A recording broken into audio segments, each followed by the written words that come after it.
Hey guys, আসসালামু আলাইকুম। তারপর বলো কেমন আছো তোমরা? আপনাদের এত এত রিকোয়েস্টের কারণে দীর্ঘ 1 বছর পর রাফি আমি শুধু তোমার সিজন 3 পার্ট 1 নিয়ে এসে পড়ছি। তো শুরু করা যাক। আমার এত বড় সর্বনাশ করবেন না প্লিজ। মেঘলার কথা শুনে চেঁচিয়ে উঠলো ছেলেটি। সর্বনাশ আমি নই, নিজেরটা নিজেই করছো, তাই এখন ন্যাকামি করা বন্ধ করো। মেঘলা বলল, ভুল করে ফেলছি, এবারের মতো ক্ষমা করে দিন না, আর কখনো এমন করব না। দুঃখিত, ক্ষমা শব্দটা আমার সিলেবাসেই নেই। দোষ যখন করছো শাস্তি পেতেই হবে বলে টানতে টানতে মেঘলাকে নিয়ে গিয়ে একটা বিল্ডিং এ ঢুকালো। ছেলেটি তারপর গলা ছাড়লো, কে আছেন এদিকে আসুন। ডাকার সাথে সাথে কয়েকটা মেয়ে বেরিয়ে আসলো। তাদের মধ্যে থেকে একজন মেয়ে এগিয়ে এসে বলল, ভাইয়া আপনি পার্লারে? আমাদের বললেই তো বাসায় মেয়ে পাঠিয়ে দিতাম, কষ্ট করে আসতে গেলেন কেন? ছেলেটা কিছুটা ক্ষিপ্ত হয়ে জবাব দিল, আদিক্ষেতা করার কিছু নেই, বাসায় ডাকার হলে বাসায় ডাকতাম, এখানে এসেছি মানে এখানেই দরকার। ফালতু পেঁচাল বন্ধ করে একে নিয়ে যান, আর চুল কেটে দিন। এত ছোট করে কাটবেন যেন চুল টাচ করলে গায়ে টাচ করতে হয়। মেঘলা বলো, আমার চুল কাটবা না, তুমি কাটবে, তোমার ঘাড় কাটবে। কি হলো, আপনারা দাঁড়িয়ে আছেন কেন? নিয়ে যান ওকে, দেখবেন যেন পালাতে না পারে। কথা বলার সাথে সাথে মেয়েগুলো আমাকে পার্লারের রুমের ভিতর নিয়ে একটা চেয়ারে বসিয়ে দিল। পার্লারের মেয়েটা কাঁচি বের করতে করতে বলল, তুমি ভাইয়ার কে হও? মানে ভাইয়াকে কখনো মেয়ে নিয়ে পার্লারে তো দূরে, রাস্তায়ও দেখিনি, তাই বলছিলাম নিশ্চয়ই স্পেশাল কেউ, তাই না? মেঘলা বলল, কিসের স্পেশাল? আমি ওনাকে চিনি না, নাম পর্যন্ত জানি না। আজকেই প্রথম দেখা, উনি শাস্তি হিসাবে আমার চুল কেটে দিতে চাইছে। মেয়েটি বলল, শাস্তি? কিসের শাস্তি? তখন মেঘলা বলল, আমি এখানে নতুন এসেছি, একটা ঠিকানা খুঁজছিলাম, খুঁজে না পেয়ে রাস্তায় দাঁড়িয়ে একটু বিশ্রাম নিচ্ছিলাম। হঠাৎ আমার চুলে হাত দিয়ে কেউ একজন বলে উঠলো, এটা কি সত্যিই চুল নাকি আলগা লাগানো? কোনো অপরিচিত ছেলের কণ্ঠে এমন কথা শুনে চমকে উঠে ঘুরে তাকালাম। তখন দেখি একটা ছেলে আমার চুলে হাত বুলাতে বুলাতে প্রশ্ন করছে। দেখা মাত্রই 5 4 5 না ভেবে ছেলেটার গায়ে থাপ্পড় বসিয়ে দিলাম। পার্লারের মেয়েটা বলো, কি সর্বনাশ, তুমি ভাইয়াকে থাপ্পড় দিলে? মেঘলা বলল, সাথে সাথে উনি আমার চুলের মুঠো চেপে ধরলেন। যদিও অন্যায়টা তিনি করছেন, তবে তার আচরণে সেটা বোঝার উপায় ছিল না। ক্ষিপ্ত চোখে আমার চোখে চোখ রেখে বলল, আমার এলাকায় দাঁড়িয়ে আমার গায়ে হাত তুলতে বুক কাঁপলো না? এত বড় সাহস হলো কি করে? বেশ রাগে ভাব নিয়ে কথাটা বলছিল। তার ধারণা ছিল আমি তার কথায় আমি ভয় পাবো, কিন্তু আমি উল্টো তার চোখে চোখ রেখে প্রশ্ন করলাম, চিনা নেই জানা নেই একটা মেয়ের গায়ে হাত দিতে আপনার হাত কাঁপলো না? উনি বেশ ভালোভাবে হীনভাবে জবাব দিলেন, আমি কখন গায়ে হাত দিলাম? মেঘলা বলল, দেননি। তখন ছেলেটি বলল, আমার হাত কি কারো শরীরে টাচ করছে? চুলটা ভালো লেগেছে সেটাই দেখছিলাম, গায়ে হাত দিইনি, বুঝছেন? তখন মেঘলা বলল, ভালো লেগেছে বলে চিনা নেই জানা নেই একজনের চুলে হাত দিয়ে দিবেন? ভালো লাগার মতো জিনিস ভালো লাগবে, এটাই তো স্বাভাবিক। তখন মেঘলা বলল, মেয়ে দেখলেই নোংরামি করতে ইচ্ছা করে, তাই না? আবার গলাবাজি করা হচ্ছে, অসভ্য ছেলে। ছেলেটা প্রচন্ড রেগে গিয়ে আমার চুলে আরো জোরে টেনে ধরলো। তখন মেঘলা বলল, ব্যথা লাগছে, কি করছেন এসব? তখন ছেলেটি বলল, আমার গালে থাপ্পড় মারার আগে ব্যথার কথা মনে ছিল না? থাপ্পড় মারার পরও আমাকে অসভ্য বলছো কোন সাহসে? জানো আমি কে? তখন মেঘলা বলল, আপনার মতো ছেলেকে জানতে হয় না, এমনিই বোঝা যায় কোনো বড়লোক বাবার উচ্ছন্ন যাওয়া অসভ্য ছেলে ছাড়া আর কি হবেন। কি আমি অসভ্য? মেঘলা বলল, আলবাত অসভ্য, শুধু অসভ্য ন, বেয়াদব আর বাজে ছেলেও। তাই বুঝি? আচ্ছা, আমি যেহেতু অসভ্য তাহলে এবার আরো একটু অসভ্যতা করেই ফেলি নাকি? বলে টানতে টানতে আমাকে এখানে নিয়ে এসেছে আপু। আপনি বলুন না আমি কি ভুল করছি?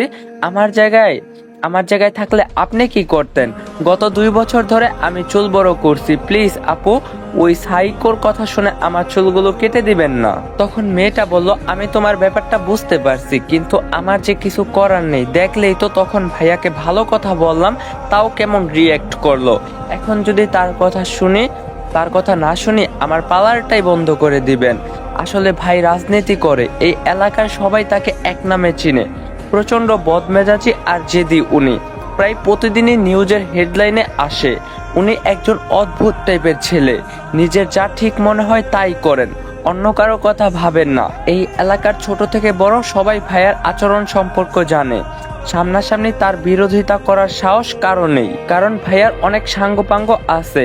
তখন মেঘলা বলল, তাহলে কি ওনাকে আটকানোর কোনো উপায় নেই? তখন মেয়েটি বলল, ভাইয়াকে যদি কেউ থামাতে পারে সেটা কেবল তার ভাই নাবিল, কিন্তু এখন তুমি তাকে কোথায় পাবে? আসলে ভাইয়া কারো কথা তেমন শোনে না। তুমি এখানে নতুন তাই জানো না, কিন্তু এই এলাকার সবাই রাফি নামটা খুব ভালো করে জানে। তখন মেঘলা বলল, কি ওনার কি নাম বললে তুমি?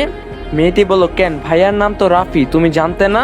মেঘলা বলল, উনি কি রাফি চৌধুরী রাজনীতি করেন আর ভাই মানে ওনার চাচাতো ভাইয়ের নাম নাবিল? মেয়েটি বলল, হ্যাঁ, কিন্তু কেন? মেঘলা বলল, উনি চৌধুরীর বাড়ির বড় ছেলে। মেয়েটি বলল, হ্যাঁ, কিন্তু এই তো বলছিলে তুমি এখানে নতুন এসেছো, ওনাকে চেনো না, তাহলে এসব বলছো কিভাবে? মেঘলা বলল, না মানে ওনার কথা অনেক শুনছি, কখনো দেখিনি তাই। মেয়েটি বলল, ও আচ্ছা, তাহলে তো জানোই নিশ্চয়ই ভাইয়ার কথা নড়চড় হয় না, এখানে আমার কিছুই করার নেই। রাফি ভাইয়ার কথা না শোনা মানে নিজের পায়ে নিজে কুড়াল মারা। তাছাড়া এই প্রথম উনি কোনো মেয়ের উপর খেপেছেন। উনি যত যাই করুক কখনো মেয়েদের অসম্মান করে না, কিন্তু যেহেতু তোমার উপর খেপেছে তার মানে কারো কথা মানবে না। চুল কাটবেন বলছেন মানে কাটবেনই। মেঘলা বুঝলো আর কিছু করার নেই, তাই চুপচাপ বসে রইলো। মেয়েটি নিমেষে মেঘলার কোমর সমান চুল কেটে ঘাড় সমান করে দিল। মেঘলা এখন আর পারল না মাটিতে পড়ে থাকা লম্বা বড় চুলগুলো দেখতে, তার বুক ফেটে কান্না আসতে লাগলো। নিজের এক হাত সমান লম্বা চুল হাতে নিয়ে কাঁদছে মেঘলা। তখনই রাফি সেখানে আসলো। রাফি বলল, এইটুকু চুল কাটতে এতক্ষণ লাগে? মেয়েটি কাটা শেষে, স্যার দেখুন কেমন হয়েছে। রাফি বলল, ও আমার বউ না যে সুন্দর হতে হবে, ছোট হলেই হলো। বিল কত হয়েছে সেটা বলুন। মেয়েটি বলল, বিল লাগবে না স্যার। রাফি বলল, আবারও আধিক্যতা? এই মেয়ে জাতিটার জন্মই হয়েছে বোধহয় আধিক্যতার জন্য। গাইস, ছোট্ট একটা ইম্পর্টেন্ট কথা, আপনারা যারা রাফি আমি শুধু তোমার গল্পের ফ্যান, আপনারা যারা জানতে চান পার্ট 1 পার্ট 2 কবে কবে আপলোড হইব, তো আমার পিন কমেন্টে টেলিগ্রাম চ্যানেলের লিঙ্ক দেওয়া আছে, সবাই জয়েন হয়ে যাবেন। আর ওইখানে আমি প্রতি উইকে লাইভে আসবো, চাইলে আমার সাথে আড্ডাও দিতে পারেন। পিন কমেন্টে লিঙ্ক আছে, সবাই জয়েন হয়ে যাবেন। বলে একটা 1000 টাকার নোট টেবিলে রেখে বেরিয়ে গেল রাফি। যাওয়ার আগে রাফি মেঘলার দিকে একবারও তাকালো না, কিন্তু মেঘলা এক দৃষ্টিতে তাকিয়ে আছে রাফির দিকে। যতক্ষণ রাফিকে দেখা গেল ঠিক ততক্ষণই তাকিয়ে রইল সে। রাফির মেজাজ হঠাৎ করেই খারাপ হয়ে গিয়েছে, তাই চেম্বারে না গিয়ে সে বাসায় ফিরে গেল। দুপুরের খাবার খেতে সবাই টেবিলে বসছে, তখনই রাফি ফিরলো। দুপুরবেলা রাফিকে বাসায় দেখে সবাই ভূত দেখার মতো চমকে উঠলো, কারণ এই সময় রাফি সাধারণত বাসায় ফিরে না। যদিও সবাই মিলে একসাথে টেবিলে খাওয়া এ বাড়িতে নিয়মের মধ্যে পড়ে, কিন্তু রাফি সে নিয়মের বাইরে। কোনো এক অজানা কারণে সে তার মা বাবাকে সহ্য করতে পারে না, তাই তাদের বেশিরভাগ কথাই সে শোনে না। রাফিকে দেখে তার মা রুবিনা বেগম বললেন, রাফি বাবা, বাসায় এসেছিস যখন সবার সাথে খা প্লিজ। রাফি তাচ্ছিল্যর হাসি দিয়ে বলল।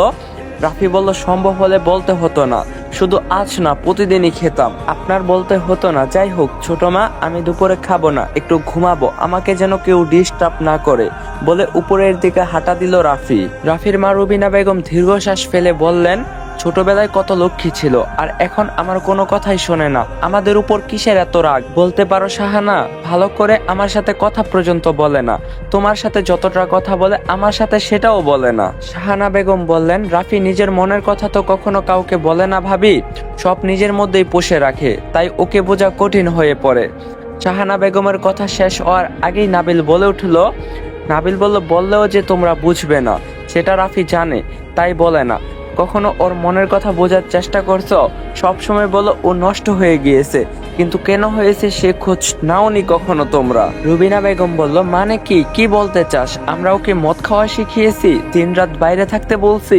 রাফি রাজনীতি করে নষ্ট হয়ে গিয়েছে। নাবিল খাবার ছেড়ে হাত ধুয়ে বলল, যদি আপনজনদের সব খুলে বলতে হয়, তারা যদি মনের কথা না বুঝে, তাহলে আপন আর পরের মধ্যে পার্থক্য কোথায়? রাফির আজ মন খারাপ, ওকে দেখো যেমন তোমরা বুঝোনি তেমনি, ও বললেও তোমরা বুঝতে না। এ কথা বলে নাবিল রাফির ঘরের দিকে গেল।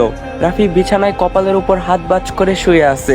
নাবিল নিঃশব্দে এসে রাফির পাশে বসে শান্ত গলায় প্রশ্ন করলো, ড্রেস চেঞ্জ করলি না? রাফি চমকে উঠে নাবিলের দিকে তাকালো। রাফি বলল, তুই এখানে খেলি না? নাবিল বলল, খাওয়া হয়ে গিয়েছে। রাফি বলল, খাওয়া ছেড়ে উঠে আসার মতো কিছুই ঘটেনি নাবিল, তুই আমাকে নিয়ে একটু বেশি চিন্তা করিস। নাবিল বলল, মন খারাপের কারণটা কি আমাকেও বলা যায় না? রাফি বলল, মন খারাপ? যার মনই নেই তার আবার খারাপ ভালো কি করে হবে? নাবিল বলল, রাফি পৃথিবীর সবাইকে ফাঁকি দিতে পারে, কিন্তু নাবিলের চোখকে ফাঁকি দেওয়া তার ক্ষমতার বাইরে। আমি যে রাফির প্রতিটা হৃদয়ের কথাও বুঝি। রাফি নিজেকে এত কষ্ট কেন দিচ্ছিস? একটাবার মুখ ফুটে বলে দেখ না, যা চাইবি তোর সামনে হাজির করব। তখনই রাফি ফিস ফিস করে বলে, সেই চুল, সেই চোখ, সেই হাসি পারবি ফিরিয়ে আনতে? তখন নাবিল বলল, কিছু বললি? রাফি বলল, কই না তো। নাবিল, তুই এখন যা, আমাকে একটু একা থাকতে দে প্লিজ। রাফির মন খারাপের কারণটা হয়তো নাবিল বুঝতে পারলো, তাই আর কথা না বাড়িয়ে বেরিয়ে আসলো। এসে রাফির অ্যাসিস্ট্যান্ট আবিরকে ফোন দিল। আবির বলল, জি নাবিল ভাই বলুন। নাবিল বলল, আজ চেম্বারে কি হয়েছিল? রাফির মন এত খারাপ কেন? আবির বলল, আমি নিজেও বুঝতে পারছি না ভাই, কি হয়েছিল। পার্টি অফিসে সবাই ছিলাম, ভাইয়াও ছিলেন। হঠাৎ ভাই কেমন যেন আনমনে হয়ে গেলেন। তারপর যা দেখলাম নিজেই বিশ্বাস করতে পারছিলাম না। নাবিল বলল, কি দেখলি? আবির বলল, রাফি ভাই কখনো যা করেনি তাই করলেন উনি। রাস্তায় দাঁড়িয়ে থাকা একটা মেয়েকে দেখছিলেন। ভাইয়ের সাথে এত বছর ধরে আছি, কোনোদিন এমন হতে দেখিনি। ভাই মেয়েটাকে অনুসরণ করতে করতে অফিস থেকে বেরিয়ে গেলেন। তারপর মেয়েটাকে অনেকক্ষণ দেখলেন, আর হঠাৎ করে মেয়েটার গায়ে হাত দিলেন। তখন নাবিল বলল, কি বলিস, একেবারে গায়ে হাত দিয়ে দিল? আবির বলল, জি ভাই, আমিও আপনার মতো অবাক হয়েছিলাম। ভাইয়ের পিছনে কত মেয়ে ঘুরে, কোনোদিন ফিরেও তাকায় না, আর এই মেয়েকে গিয়ে গায়ে টাচ করে বসলেন। তারপর আরো আশ্চর্যকর ঘটনা ঘটলো। নাবিল বলল, কি হলো? আবির বলল, মেয়েটা ভাইয়াকে থাপ্পড় মারলো। যদিও এটাই স্বাভাবিক, কিন্তু রাফি ভাইয়াকে থাপ্পড় মেরেছে, তাও পার্টি অফিসের সামনে, যেখানে ভাইয়ার দিকে কেউ তাকাতেও অনুমতি লাগে, আর মেয়েটা থাপ্পড় মারলো। নাবিল বলল, যদি এমনটাই ঘটে থাকে তাহলে মেয়েটার অবস্থা খারাপ হওয়ার কথা ছিল। তার বদলে রাফির মন খারাপ কেন? যে রাফির গায়ে হাত দিয়েছে তাকে ছেড়ে দেওয়ার মতো ছেলে তো রাফি নয়। আবির বলল, সেটাই তো আশ্চর্যের ব্যাপার। পার্টির ছেলেরা মেয়েটার ক্ষতি করতে চেয়েছিল, কিন্তু ভাইয়া সবাইকে সাবধান করে দিয়ে বলছেন মেয়েটার দিকে চোখ তুলে তাকানো নিষেধ। নাবিল বলল, কি বলিস? তার মানে রাফি প্রেমে পড়ছে? আবির বলল, না ভাই, সেটাও ঘটেনি। নাবিল বলল, কি বলছিস, ঠিক করে বলতো। আবির বলল, এখানে ঠিক কি ঘটেছে আমি নিজেই বুঝিনি। আমি ভাইয়াকে প্রশ্ন করছিলাম মেয়েটাকে পছন্দ হয়েছে, কোথায় থাকে খোঁজ নিব। তখন রাফি কি বলল? আবির বলল, দরকার নেই। ওহ, আর একটা কথা, ভাইয়াকে থাপ্পড় দেওয়ার শাস্তি হিসাবে উনি মেয়েটার চুল কেটে দিয়েছেন। নাবিল বলল, বুঝতে পেরেছি, মেয়েটার খোঁজ নাও, কোথায় থাকে কি করে সব জানতে চাই। আবির বলল, কিন্তু। নাবিল বলল, কোনো কিন্তু নয়, রাফি কোনো মেয়ের দিকে তাকিয়েছে, মানে বিশাল ব্যাপার, মেয়েটাকে আমার চাই। আবির বলল, জি ভাই। নাবিল বলল, মেয়েটা নিশ্চয়ই মেঘলার মতো দেখতে ছিল, তাই রাফি এমন করলো। কিন্তু কেন? রাফি আর কত জীবনটা এলোমেলো করবি? কেন এভাবে নিজেকে কষ্ট দিচ্ছিস? যদি মেঘলাকে চাস একটাবার বলেই তো পারিস। ছোটবেলার কাহিনী নিয়ে এখনো পড়ে আছিস তুই। বিকাল গড়িয়ে সন্ধ্যা। রাফি ঘুম থেকে উঠে ফ্রেশ হয়ে নিচে নামলো। রাফি নিচে নেমে বাইকের চাবি খুঁজছে। তখন ছোট মা বলল, দুপুরে কিছু খাসনি, এখন খেয়ে নে। রাফি বলল, খাবো না, ক্ষুধা নেই বলে হাঁটা দিল রাফি।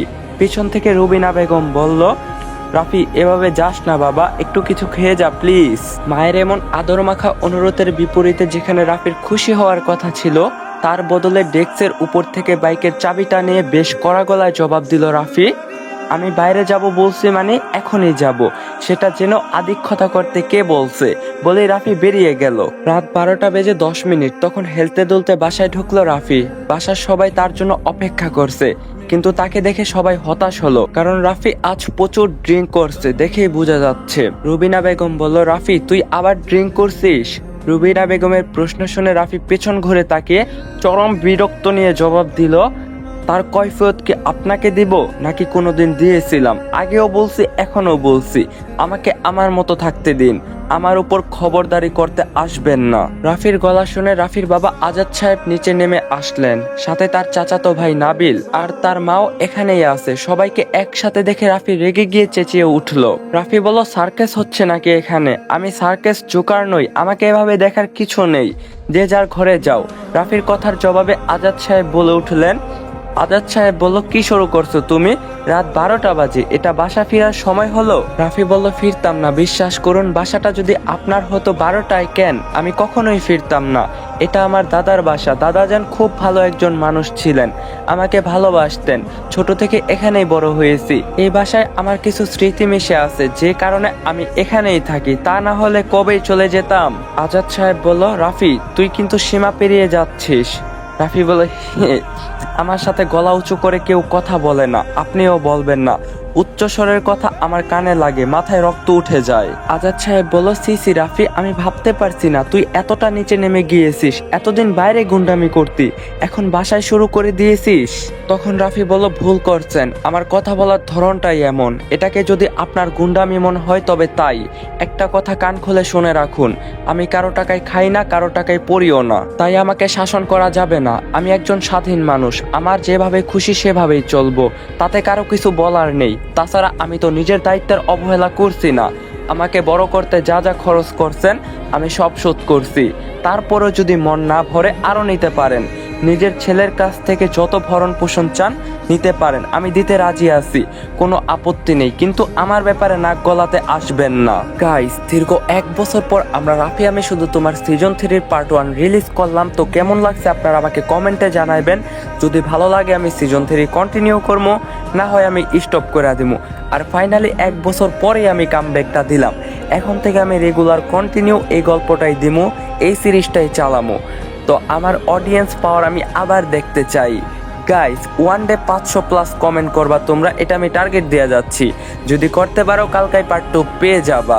আর চ্যানেলে যারা নতুন আছে সাবস্ক্রাইব করবা মাস্ট বি। তো দেখা হচ্ছে পার্ট 2-তে। আপনারা আপনাদের মতামত কমেন্টে বলুন প্লিজ। তো আজকের জন্য এই পর্যন্তই, ta-ta bye bye, take care, আল্লাহ হাফেজ।